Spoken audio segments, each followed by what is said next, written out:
Зейнетақы жүйесіндегі менің бұрынғы тәжірибемді және зейнетақы қызметтерін тұтынушылар арасында кеңінен танылып жатқан қашықтан кеңес беру арналарын әрі қарай дамыту қажеттілігін ескере отырып, қор басшылығы маған қашықтан кеңес беру департаменті кері байланыс бөлімінің бастығын лауазымын ұсынды. Осы лауазымда қазіргі уақытқа дейін жұмысымды атқарып келемін. Жұмысым менің өмірімнің ажырамас бөлшегі.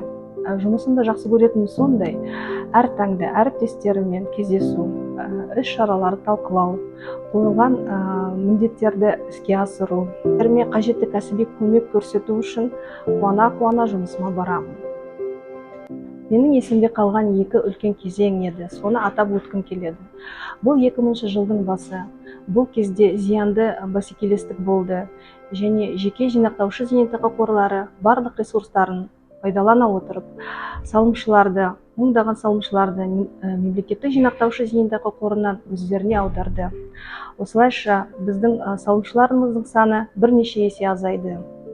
Алайда 2013 жылы Қазақстан Республикасының үкіметі МЖЗ-ға жинақтаушы зейнетақы қоры базасында бірыңғай жинақтаушы зейнетақы қоры құру туралы шешім қабылдаған кезде бәрі өзгерді. Әлеуметтік маңызы бар қызметтерге тең қол жеткізудің жүйелі, орнықты саясатын ұстанатын, корпоративтік басқарудың жоғарғы стандарттарын қолдауға бағытталған ең үлкен клиенттік базасы бар елдің ең ірі қаржы институты ретінде бірыңғай жинақтаушы зейнетақы қорын қалыптасқанын көрдім. Қазақстан Республикасының жинақтаушы зейнетақы жүйесінің 25 жылдығымен баршаңызды құттықтағым келеді.